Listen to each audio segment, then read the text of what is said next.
Hello, good morning, everyone. What a beautiful day here in New York, and we are very happy that we are again together for another series of talk on Saturdays promoted by the United States Spiritist Federation. Today we have a very special guest, LUIZ LIMA, that is going to be talking to us about aspects of divine justice. But before we start all that, we would like to invite you to join us in our prayer. And so by elevating our thoughts, uniting our hearts, we ask our Heavenly Creator for guidance, for assistance, for inspiration for our guest speaker, so that his words may reach us and may help us in our day-to-day lives to become better and to work on our inner transformation.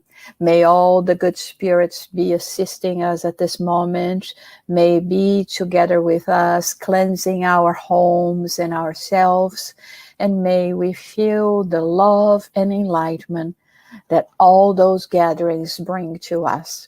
And with that, we start our talk. Let me first introduce to you LUIZ LIMA. LUIZ LIMA has begun his journey in Spiritism since 1990 as a serious researcher on the scientific aspect of Spiritism.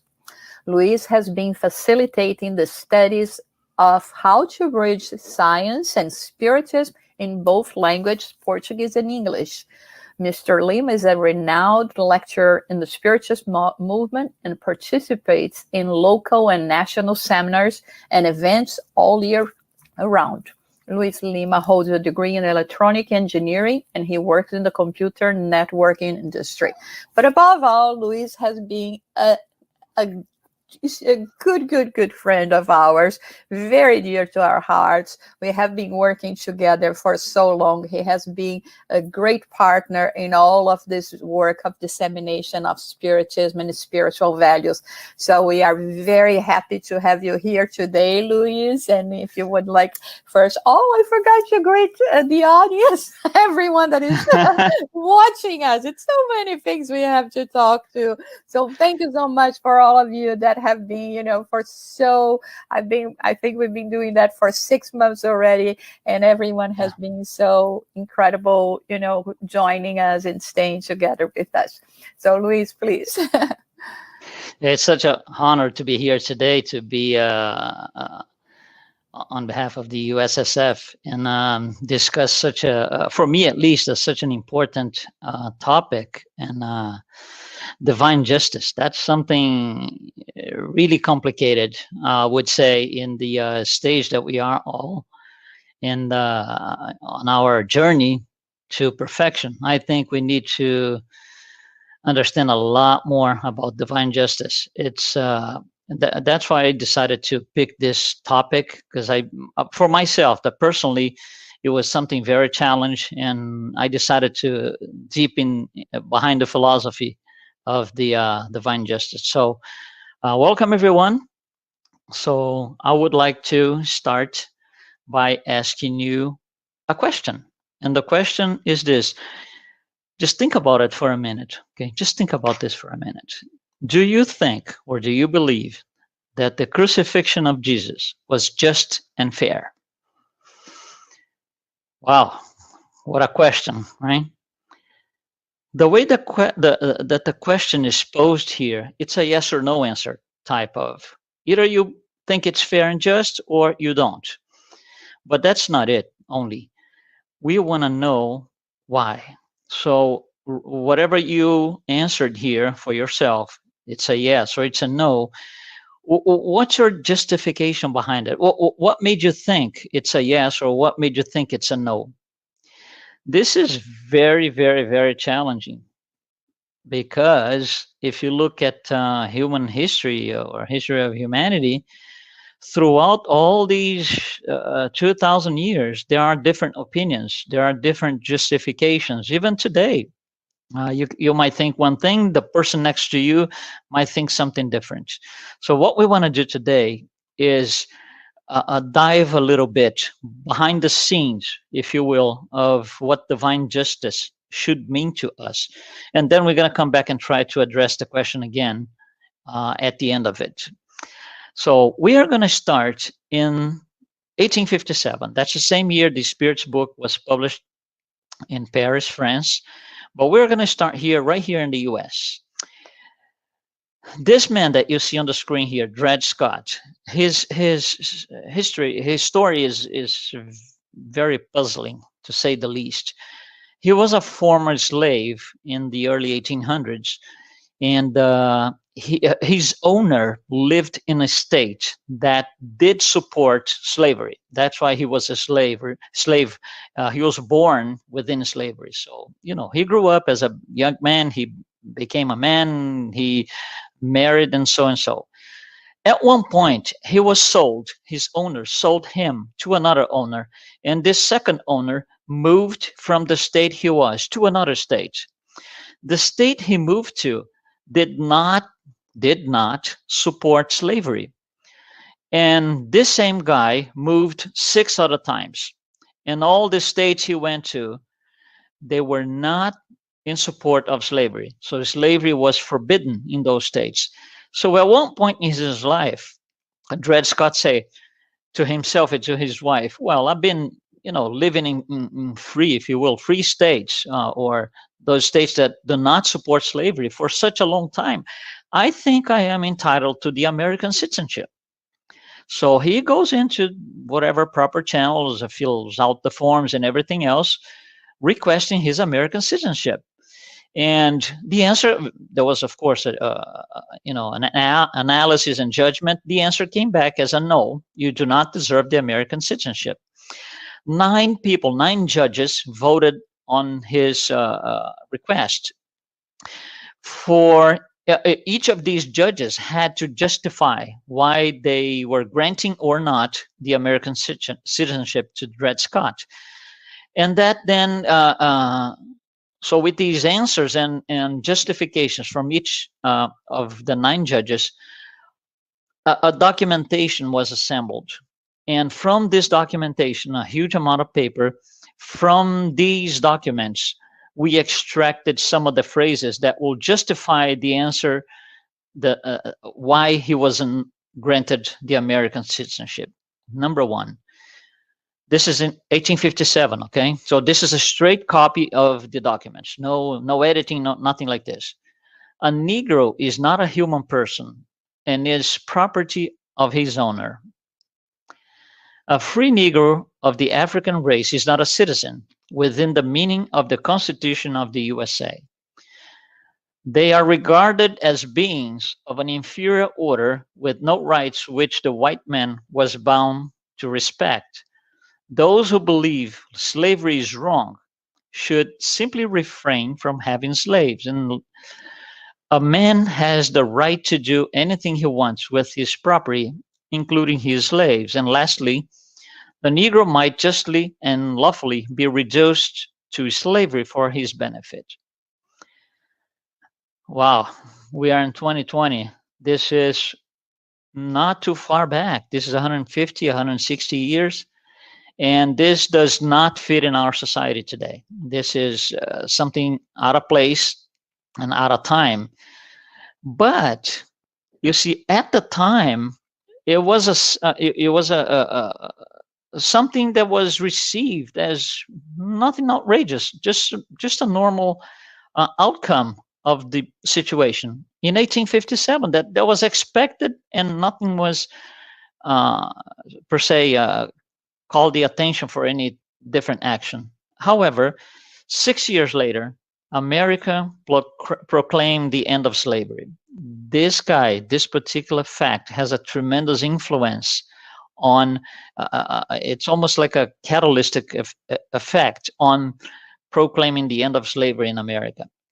So for us, what does it matter for us? We go back 150, 160 years ago. This is what we had at the time as pretty much standard in our society.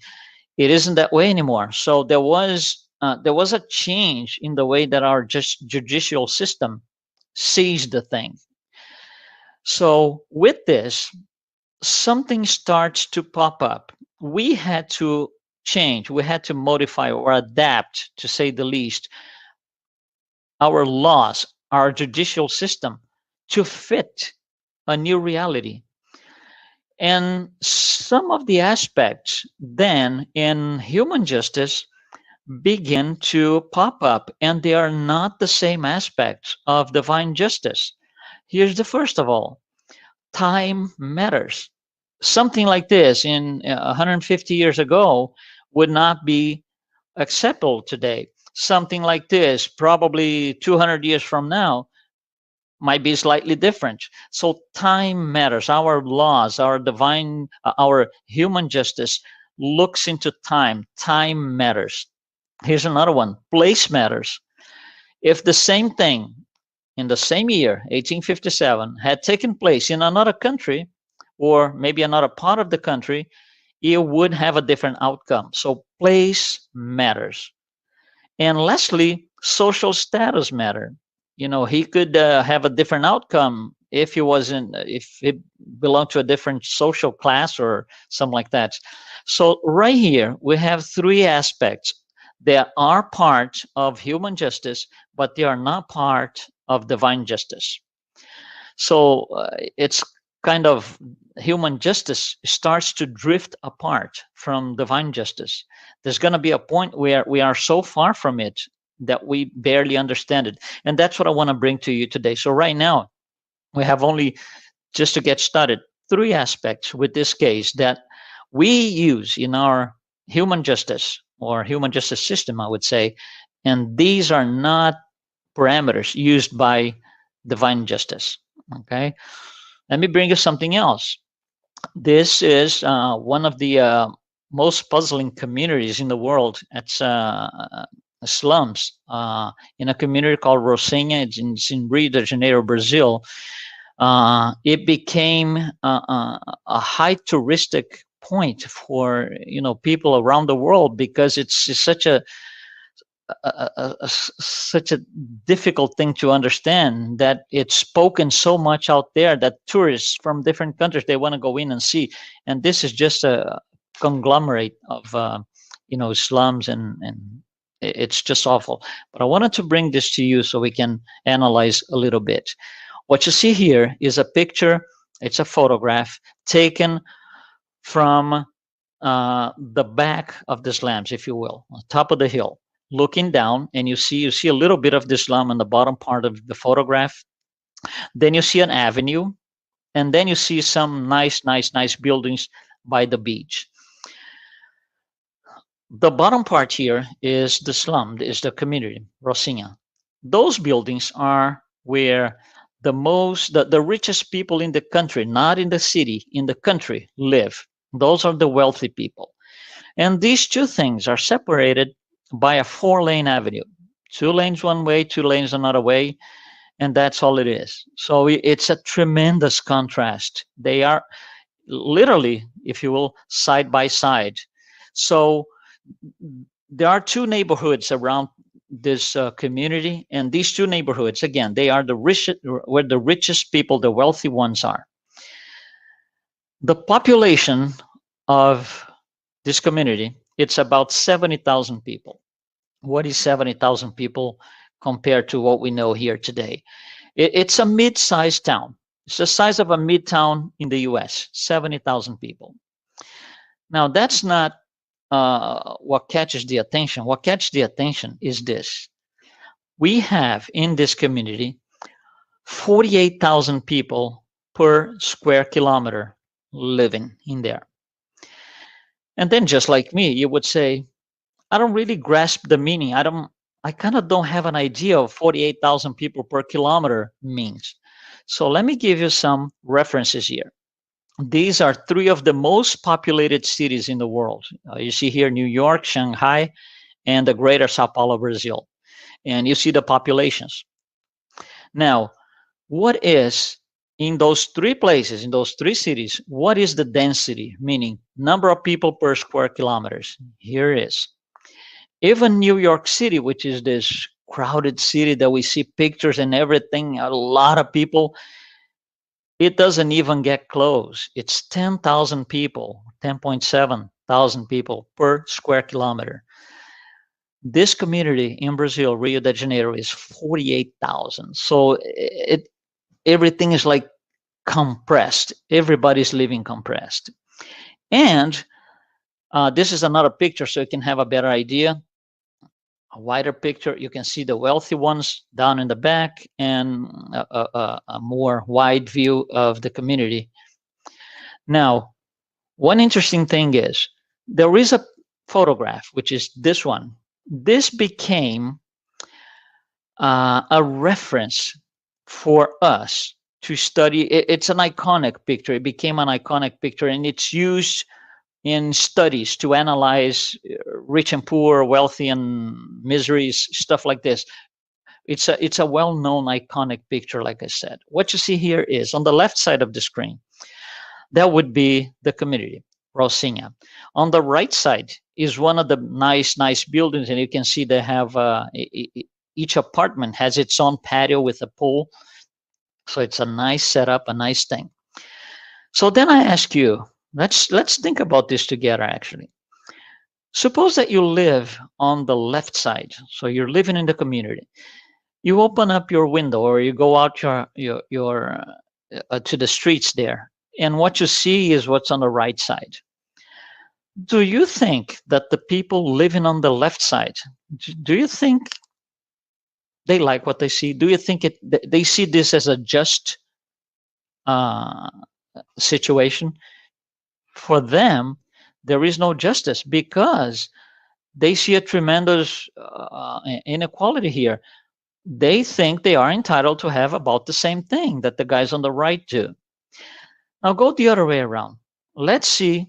Let's think that you live on the right side. You live in one of those nice apartments. You go out to your patio, and when you look out, what do you see? A nice conglomerate of nice things? No. You see what's on the left. So your view is not nice. Do you think the guys on the right side think it's just because they paid a ton of money for that place, that apartment, that location, and they don't have a nice view? Do you think they think it's just that they have to look at the left? They don't. So you see, the people on the left don't think there's justice. The people on the right don't think there's justice. So it's incredible. Like, both of them don't think it's just. So what happens here?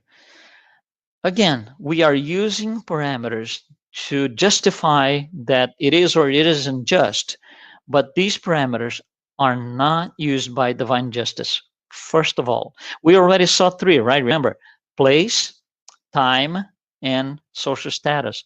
So here's another one. Our justice is all fragmented.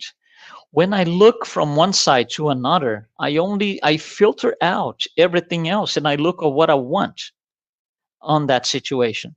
I don't have a broader view. It's all fragmented. Our human justice is completely fragmented. We only look at what matters to us at the time and that place, right?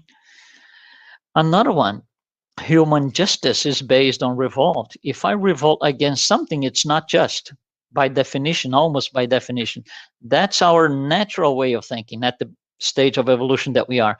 So revolt is a parameter that we use to think of something if it's just or not. And lastly, our justice clings to materialism, because the guys on the left, they want that physical apartment, they want that physical thing, the material things, material goods and wealthy, that the guys on the right do. And the same on the right, the guys on the right, they look at the left, they want something that is beautiful, shiny. They don't want to see that. So there's a lot of our justice, human justice, clings to materialism. So right now we have seen 6 parameters that are part of human justice, but not part of divine justice. Let's bring another thing to study so we can go through this together. It's called exoneration by DNA. What is that? So let's try to define exoneration by DNA. let's say somebody commits a crime, they are convicted, they receive a sentence, and let's say, just to make it easier, they go to jail. And later on, okay, DNA evidence, the person is already in jail. Later on, DNA evidence shows that the guy in jail is not really that person who committed the crime. It's got to be somebody else. Is not that person. So that person is set free because of DNA evidence. This is what exoneration by DNA is. Somebody being set free due to DNA evidence in regards to a crime that they have not committed. Let's go through this a little bit. Let's go easy here because it's really interesting. The first DNA exoneration in this country took place in 1989. So it's something fairly new, if you will, in terms of history of humanity. So it's fairly new. Since that day, we had, to the end of last year, okay, 367 exonerations by DNA. What does it mean exactly? 367 people were convicted and sentenced. They were in jail and they had not committed the crime. And during during whatever time it took, DNA evidence was able to prove that they were innocent and they were set free then. 367. Out of 367, we're going to go through some statistics here. The average time of somebody who is in jail and benefits from exoneration from DNA, the average time to be set free is 14 years. For something they did not commit, the average time is 14 years. Out of those 367 cases, almost 30% had to do with false confessions. So the person that was convicted is asked, did you do this, yes or no? They did not, but they respond yes. And why is that? Because of pressure, bullying, several different things. There's a lot of interest going around situations and crimes. So a family being threatened, different things. So what they do is they rather say they were the criminal or they did what they didn't do than the other way around. So a third of these cases, these people that were later exonerated went to jail or decided to go to jail because although they had not confessed, they had not committed the crime. 21 out of these 367 that were freed or exonerated by DNA were already in the death row. They were on the death row for something they didn't commit. They had no idea what was being, discussed, what they were in there. 21 cases.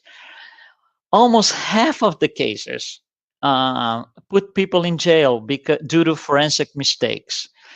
There are two types of forensic mistakes. One type is an involuntary mistake in which those analyzing the forensic team or crew looks at all the evidence and they kind of overlook some small detail here or there, and it just takes place.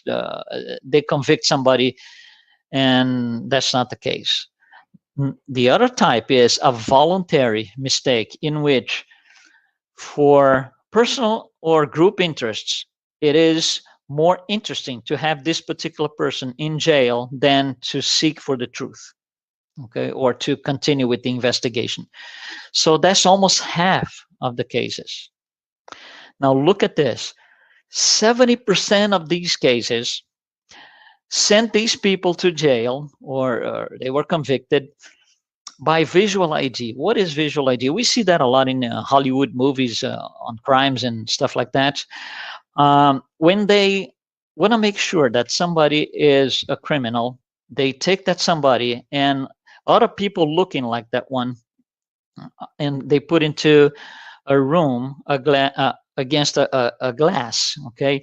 The convicted ones cannot see who is on the other side of the glass. On the other side of the glass, usually you have witnesses or those against who the crimes were committed, so they will identify the convict. So you put 5, 6, 7 people, and they are asked, Which one of these committed the crime? Which one of these should be convicted? And people will say, well, it was number 2, or it was number 4, or whoever it is. Now, 70% of the people who identified these 367 inmates did it wrong. How come? Spiritist philosophy starts here, right? Why are we doing this? Why are we sending people to jail knowingly? Because when I choose number 4 instead of number 2, or number 4 instead of it's none of these, it is a conscious decision. I'm making a choice. Why are we making that choice? Because we can't deal with our problems. It's just easier to get it over with and get this thing out of my head and done. Well, that's used and accepted in human justice.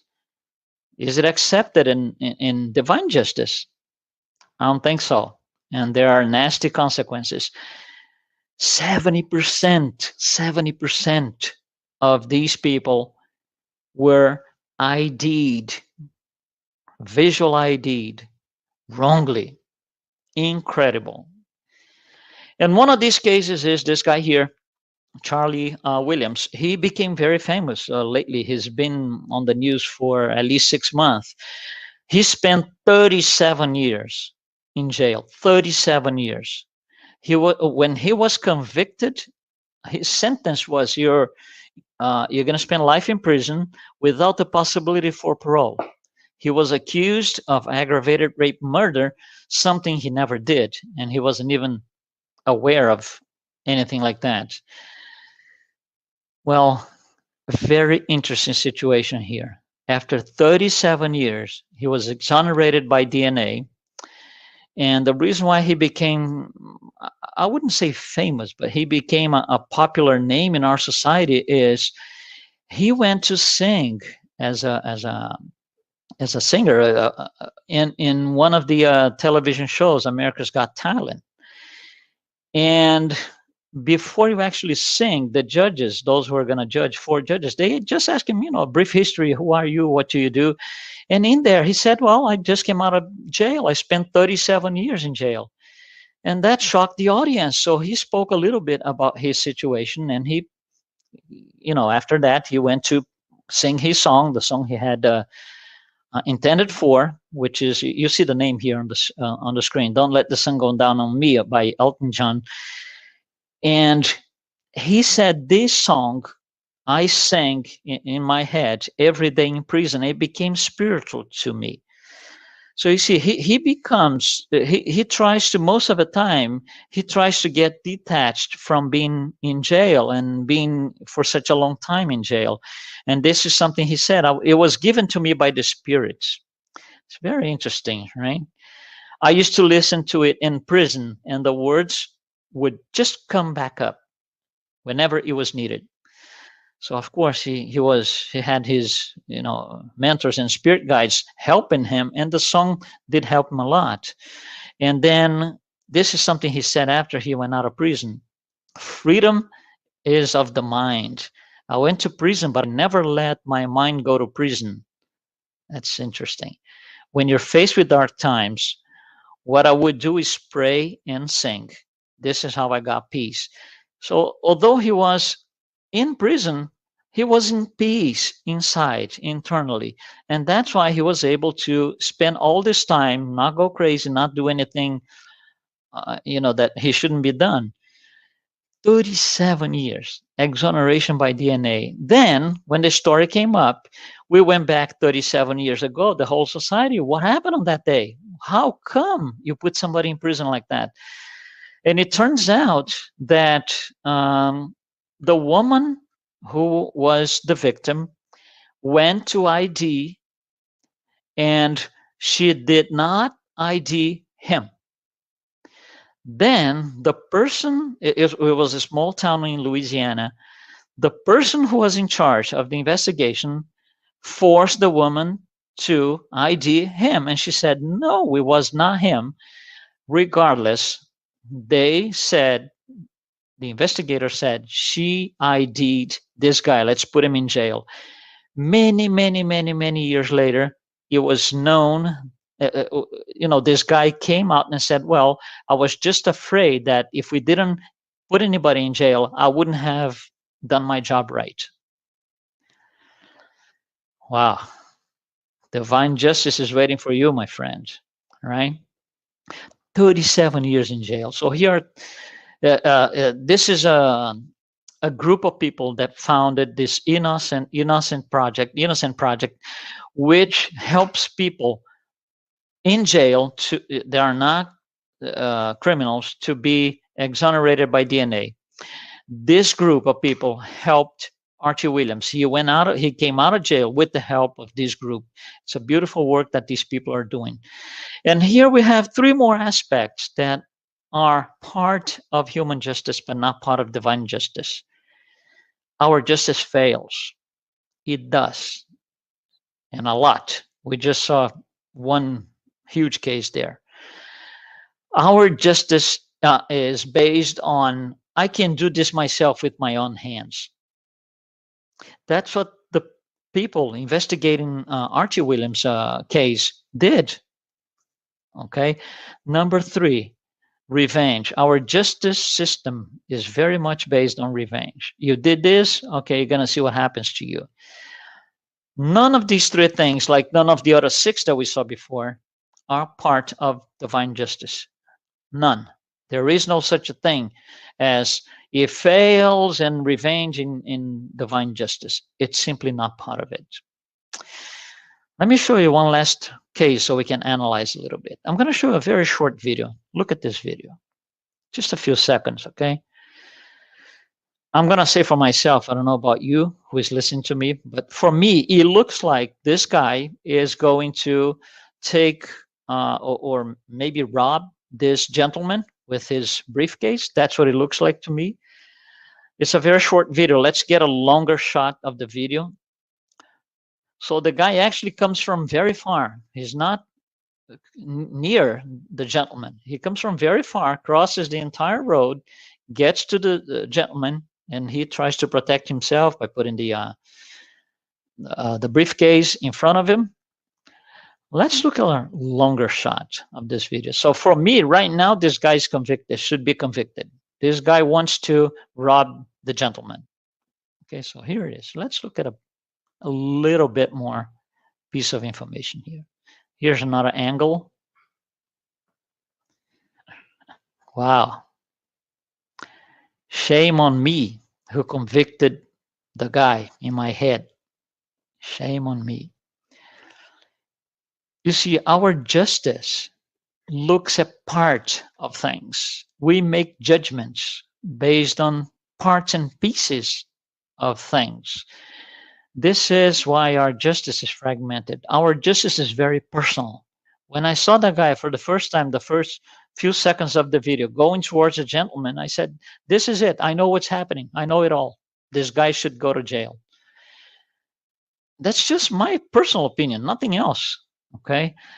We look at justice as a punctual. We only see that one moment that matters in the case. The moment that mattered to me in the case on those few seconds was the moment he approached the gentleman and got his hands on his briefcase. Our justice is punctual. It doesn't look at a wide range of things. And I love this expression. Our justice focus on expressed cruelty. This expression, expressed cruelty, is actually told to us by Spirit Emmanuel. He uses this when he's explaining about divine justice. We look at the expressed cruelty, nothing else. We don't look around. We don't try to see what's going on, what the situation was. Very much we look at that one moment, punctual justice. None of these 3 things, like none of the other 9, are part of divine justice. So we are going off tracks with our human justice, completely different than what it should be. So what happens is there's a tremendous difference between our justice and divine justice.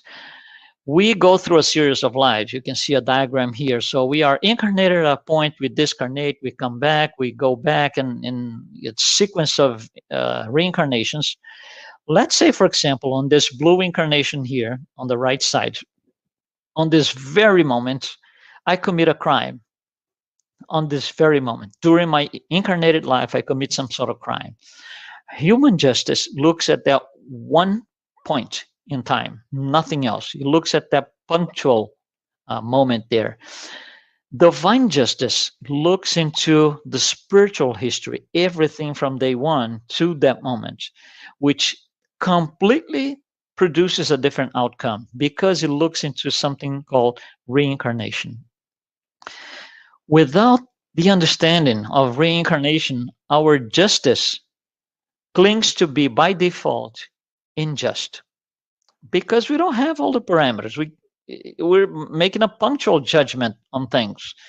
Divine justice looks at a broad a list of facts, if you will. So things are different.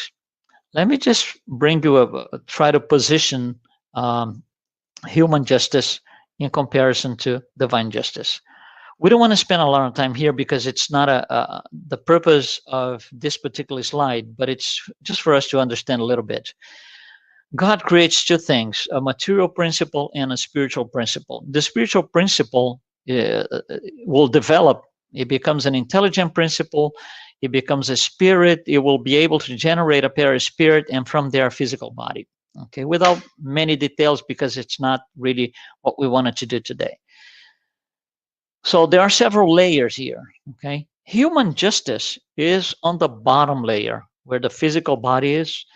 There is no human justice, nothing, no evidence, no sentencing, nothing that considers even the second layer, perispirit, spirit, nothing like this. We only look at the layer, physical body. That's the range of our justice. However, we complain to the top layer that things are unjust. This is not just. This is not fair. This is not right. How can we, down here in the layer of the physical body, complain to a layer that's at least six layers ahead of, on top of us? How can we? But we do. You see, we do. So there's a lot to be learned. There's a tremendous difference between the two justices. Let's try to symbolize in a matrix here what these how we could compare these two things. So the range of human justice is only us here. It could be something personal, just myself, something tribal, the group of people around me, a small society, a country, although there's a limited range. Divine justice does not consider, groups of people, nothing like this. It's universal. It's for everyone, all across. Our reference for justice is the laws that we write ourselves. For God, divine justice, divine law is different. It doesn't look into something that we write ourselves. There's only one law: justice, love, and charity. Everything else derives from this one. So it's a static thing. There's no, let's write this and change there. There is no such a thing. The law, the human justice has a foundation, which is revenge and judgment. We judge mostly based on revenge, like we saw several cases here. And that's not the case in divine justice. It's based on universal balance, equilibrium. Everything, you did something here, you're going to have to offset somehow later on at a certain point. What's the integrity of our justice?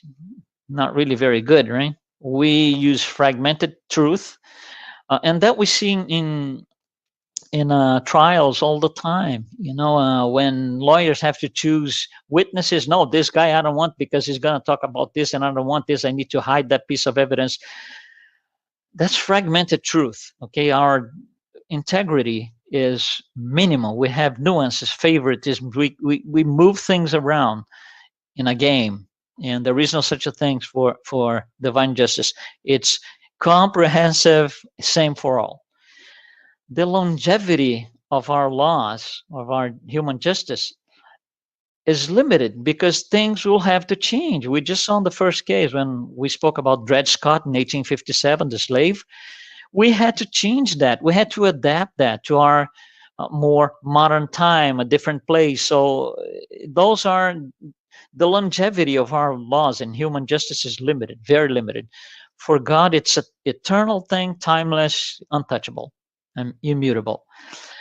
Our human justice is susceptible to influences such as you see here: social status, cultural society, etc., where in divine justice, everything is based on one thing only: the responsibility of those who committed whatever they committed, and it has to do with the level of evolution that they are, spiritual evolution. We condition our references to things that we know. God doesn't. What does it mean? Here's an example. Let me try to go by example. I think it's easier by analogy. Let's go back in time a few decades, or maybe 15, 20 years ago. Just think about this. The first guy who was able to commit a cybercrime. What is a cybercrime? Somebody stole money from one bank account to another using a computer, not physically going into the branch with weapons, nothing like this. Electronically, somebody was able to break into a system and transfer money from one account to another, and this person gets caught. Let's say this person gets caught. All right, so now we have to, so he's convicted. We have to produce a sentence. How are we going to do here?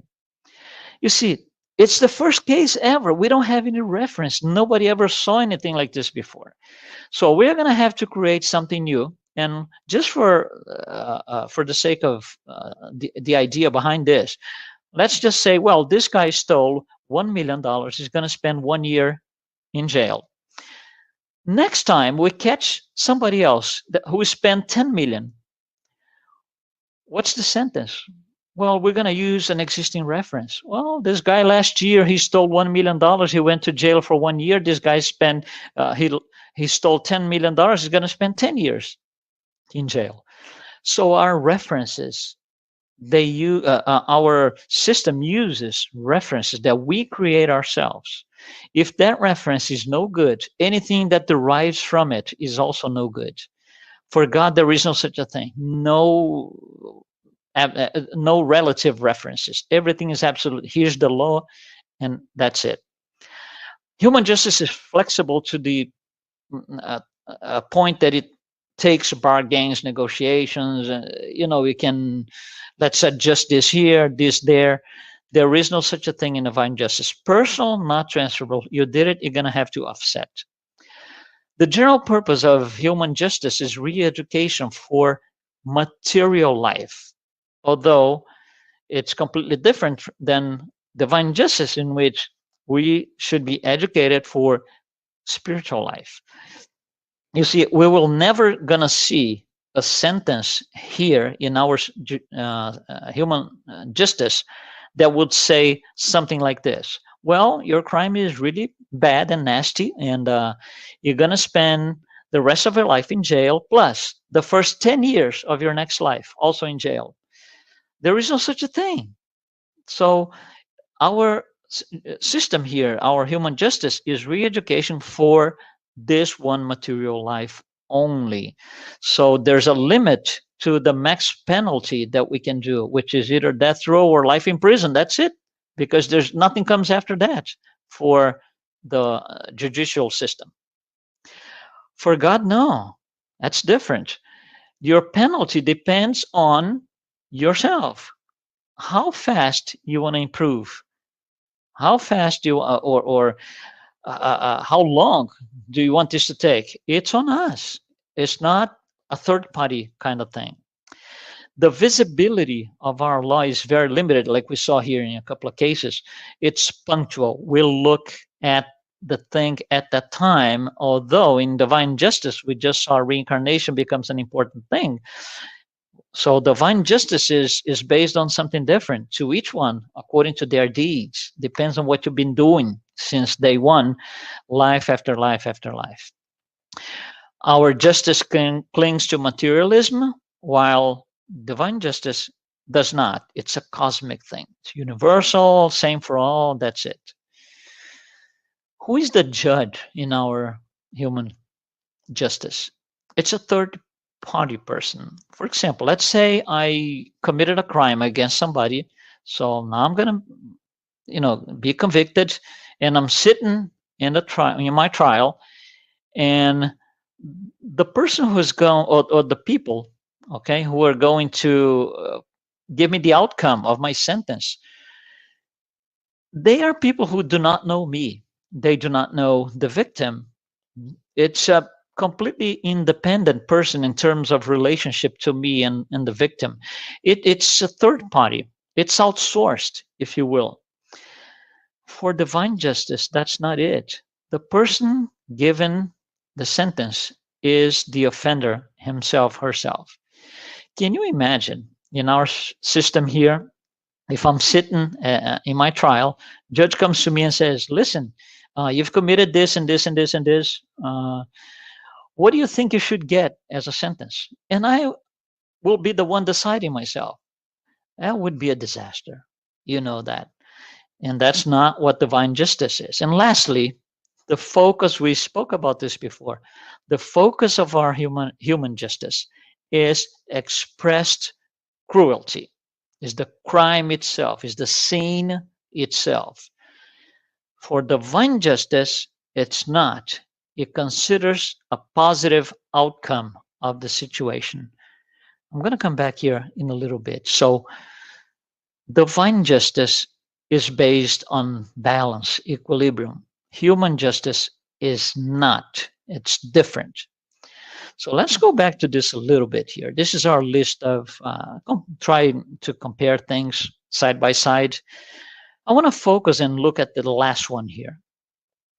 You see, we judge things based on expressed cruelty.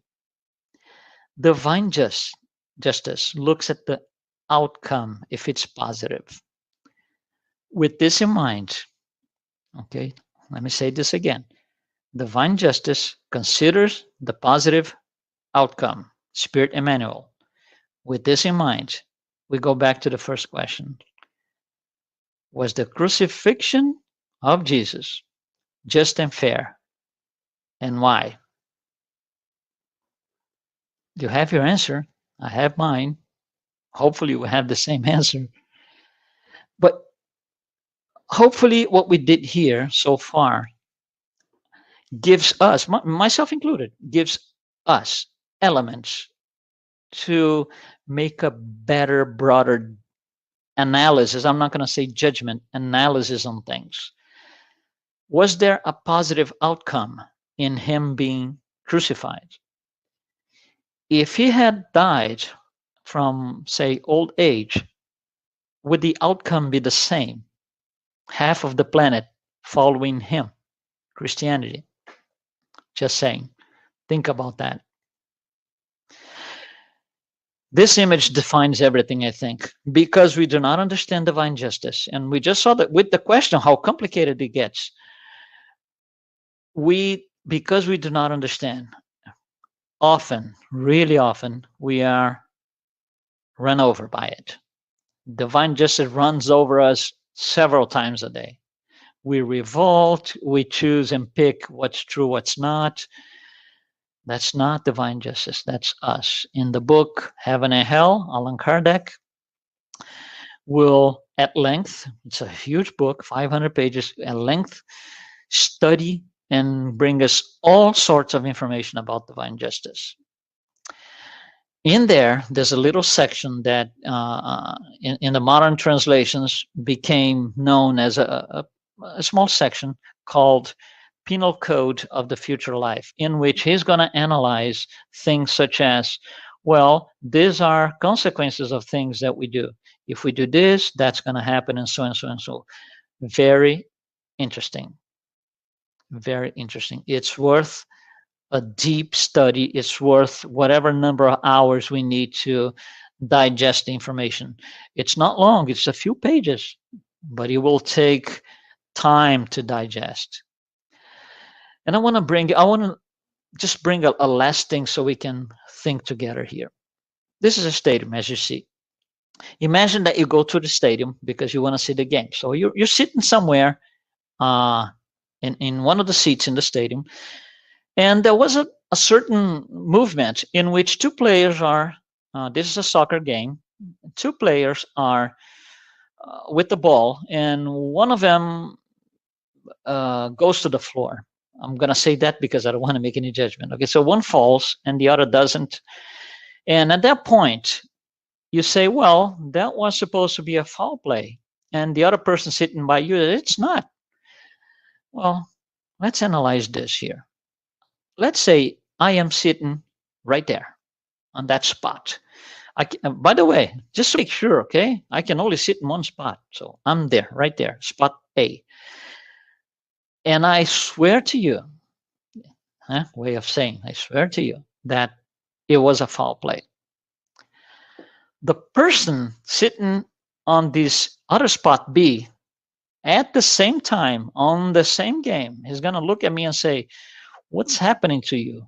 You're wrong. The person sitting in here is going to say something different. And the person sitting here is going to say something different. And this one, and it goes on and on and on and on.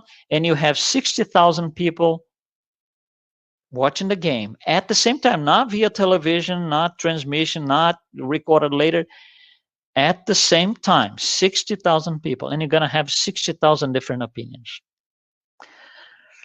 And why is that? And then it gets worse. Let's say, for example, I go home after the game and my folks at home ask me, how was the game? And I'm going to narrate to them what I think it happened on this particular scene. And I'm going to say, well, this happened and so and so and so. They did not see it. They were not there, but they're going to hopefully believe what I'm saying. So now we have somebody making a judgment who wasn't even at the game, just by listening to somebody else who was there and had their own opinion. Why is it so complicated? Who is right, who is wrong? Because, you know, some people are going to say the outcome of this particular scene was just. And some other people are going to say, we're not. It was not just. We are just observers. We are watching the game. When I observe, I can only observe from my point of view. If I'm sitting on A, I cannot tell you what the guy sitting on E saw. I cannot tell you what guy sitting on C saw because I'm not there. All I can see are possibilities. All I can say is, well, I'm on A and I saw this, but the guy on B might have seen something else. I cannot tell for sure what he saw. I can maybe create a probability, a possibility that he saw something different. And that's why we have this idea of fragmenting the truth. Because the way we do is, I was on A, I saw it, and that's the truth. B is wrong, C is wrong, D is wrong, E is wrong, because I was there and that's it. That's how we fragment the truth. And based on that little piece of evidence, little fragment of the truth, we make judgments on things. So we judge it, the entire stadium, we replace the words of it, the entire 60,000 people with our words. That's how we conduct human justice. And then for me to be able to tell the truth without any fragments, I would have to have one attribute called omnipresence. I would have to be in all 60,000 seats, plus I would have to be on the field at the same time. Do I have that ability? No, I don't. No omnipresence. For me to be able to tell the actual truth, I would have to have knowledge of everything that happened at the same time. It's called omniscience. Do I have that attribute? I don't. And I would have to have another attribute called omnipotency, in which I can do it all. I'm able to produce the actual outcome. The only truth that there was. Am I able to do this? We're not. These three things, omnipresence, omniscience, and omnipotency, take away from us any possibility that we have the entire truth in us, within us. It's not going to happen. And that's what we use for human justice. Thus, human justice and divine justice are never going to be the same. It's difficult for us to understand divine justice because we don't have the three basic attributes: omnipresence, science, and potency. So, hopefully, you can give it some thought. I myself, I spent a lot of time, a lot of years thinking about all this thing because it was very challenging for me. It was very challenging for me when I was reading something that was probably about 8 or 10 years ago. I was reading something and it just hit me. You know, everybody, going back to the time of Jesus, everybody says, you know, it was not just and fair and so and so. But there were those who said, no, it was just and fair. They put him on the cross. So regardless of who did, some people thought it was fair. Some people thought not fair. And I said, what do I think? But mostly, why do I think? Saying yes or no is not enough. Justifying my answer from my heart with conviction. It took me years to get there because I didn't have the right tools. I had to reread Heaven and Hell. I had to read a lot of Spirit Emmanuel's information to get to this. So hopefully, you know, you can do the same and answer from your heart always. So thank you.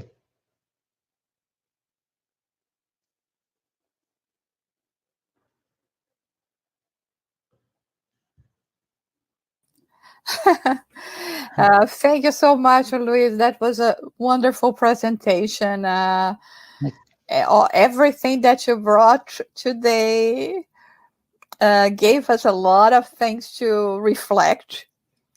Definitely, especially, you know, concerning our own behaviors. Yes. Which is something that we should be really focusing. And we have a few questions here that we would like to bring now. In your opinion, how could we get closer to divine justice to remove human injustice from the world?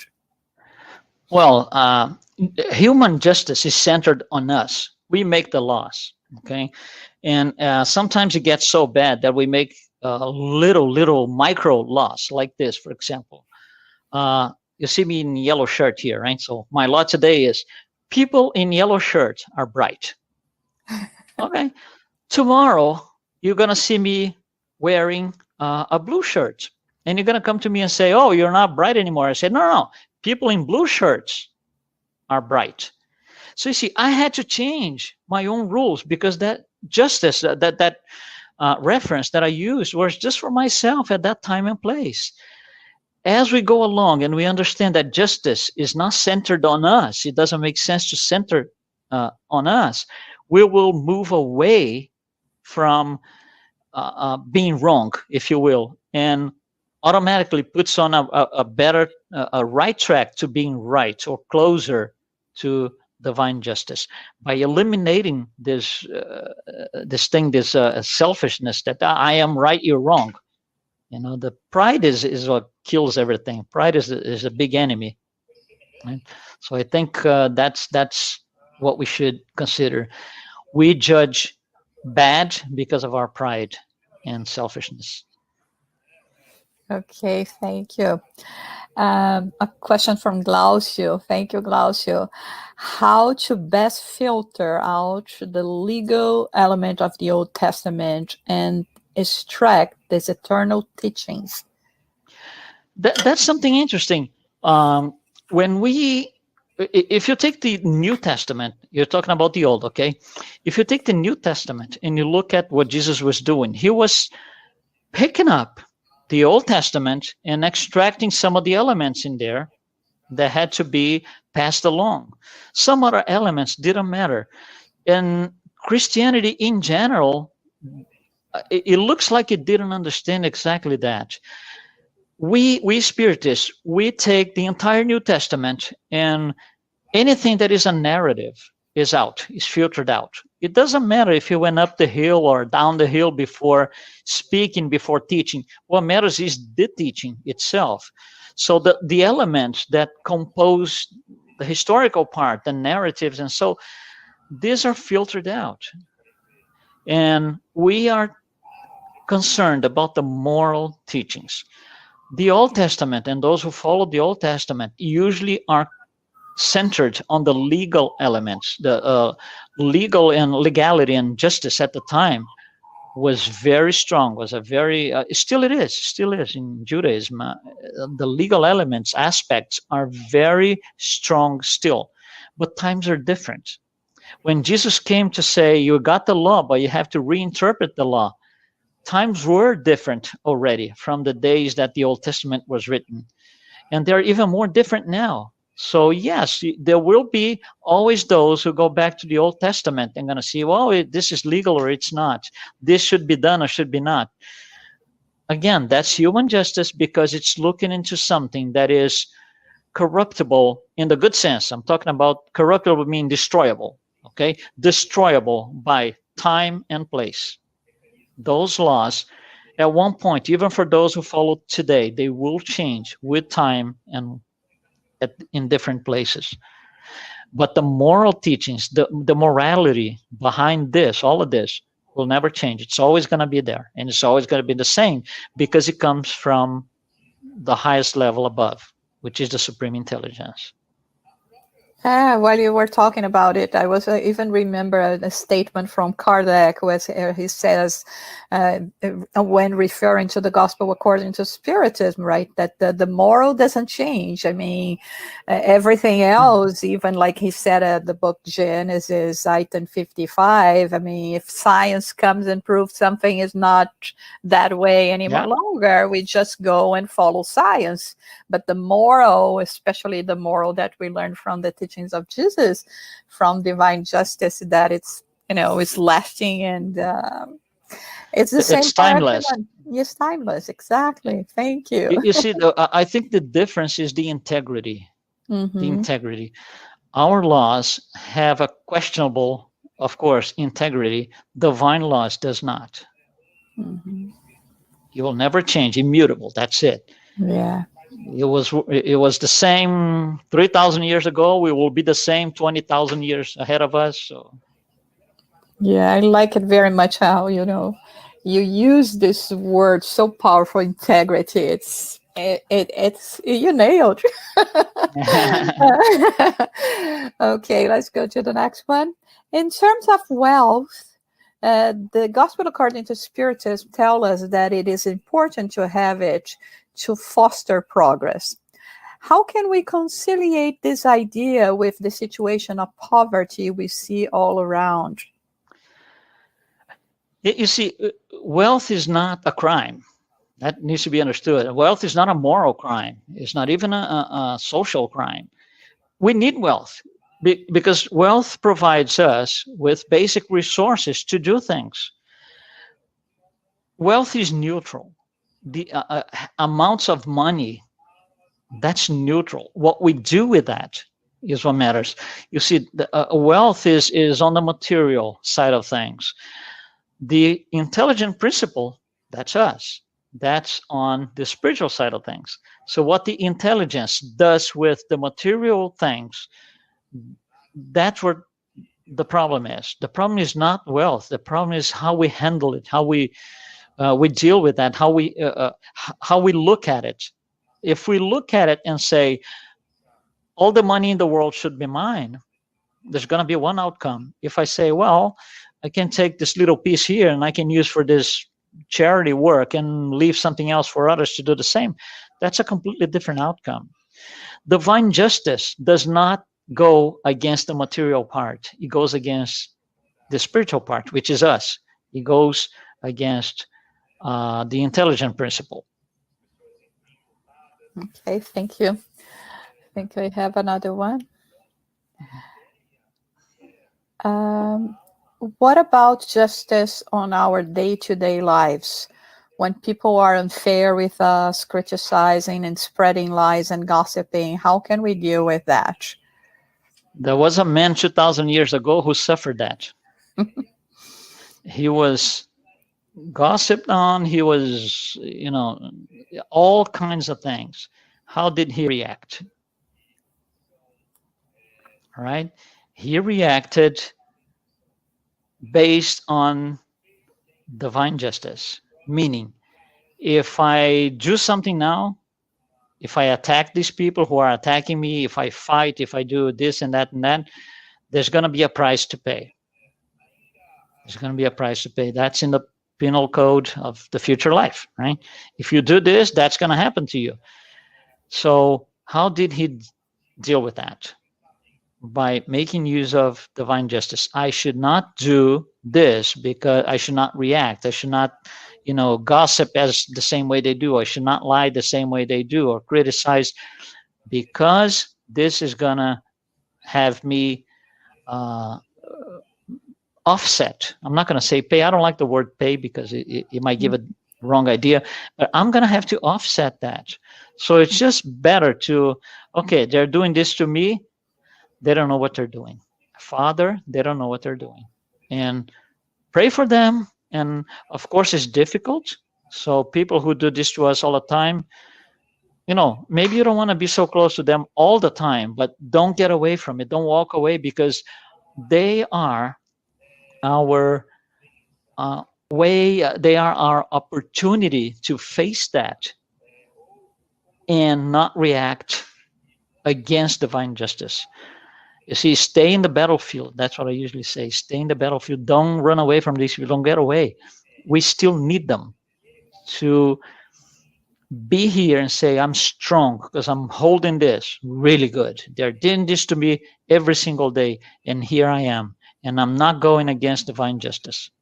It's our opportunity to prove to ourselves that we can do it, and we will do it. We will prevail.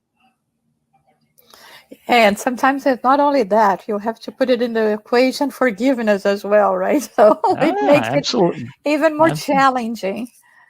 Much more. Yeah, these people, we call them enemies. They are our best friends, actually. They are the best friends. And like I said, we should never run away from our best friends. If we have somebody that we kind of don't get along with, if you will, and every time you're around that person, you feel this and that, that's the person you need to be with at times to practice that imperfection. They will be like, touching us all the time with that. And we need to work on those. They're just telling us, work on that. So keep us on check, right? Check. Yeah. Yeah. Okay, I don't think we still have another one. Do you believe the lack of justice is still prevailing in our world, prevents people to believe in God? You see, justice is human justice here that the person is mentioning. It's human justice. And human justice, here's an example. If you go to a terrorist, okay, and you have an interview with them, and you sit down with them and say, do you believe what you're doing is wrong? What do you think the answer is? He's going to say, of course not. I'm doing the right thing. He's one of the 60,000 people in the stadium.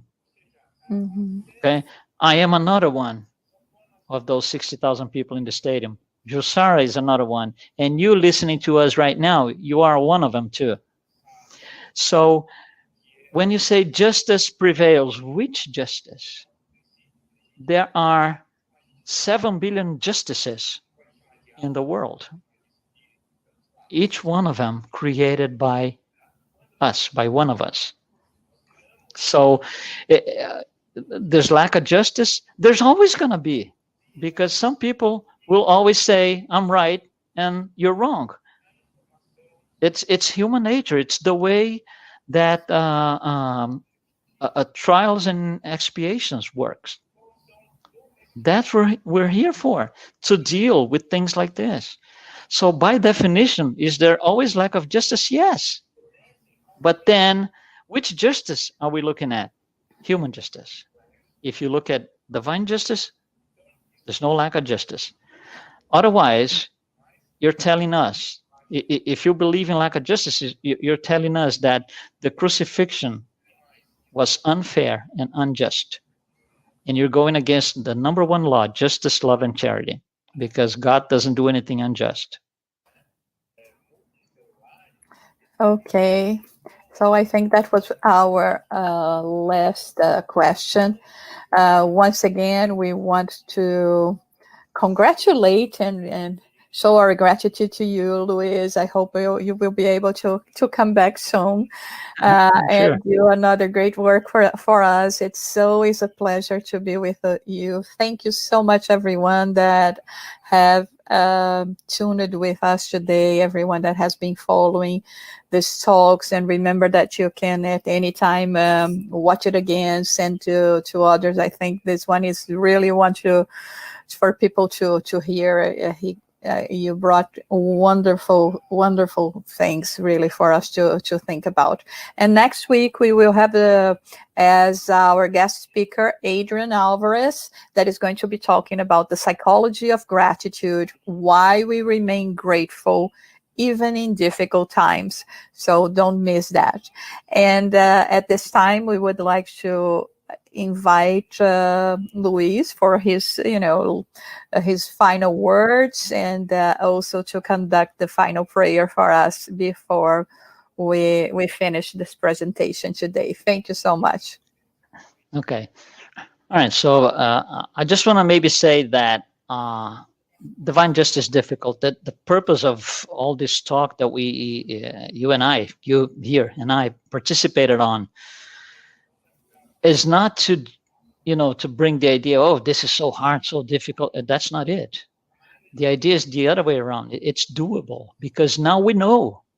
When we don't know what divine justice is, it runs over us. But now we know. It's in our books, and it's actually in our hearts. It's just a matter of allocating resources and willingness to do it, and we will do, and we will prevail. Of course, so we can go into our final prayer with our masters and guides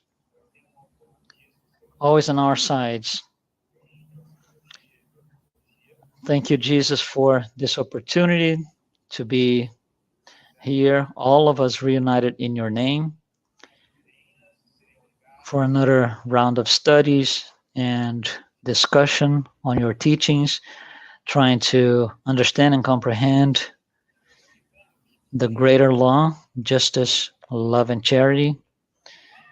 We wanted to thank the Father for all the blessings that we have received in our lives, our spirit guides that are with us every day in the journey, and that we can always focus on high above. Divine justice is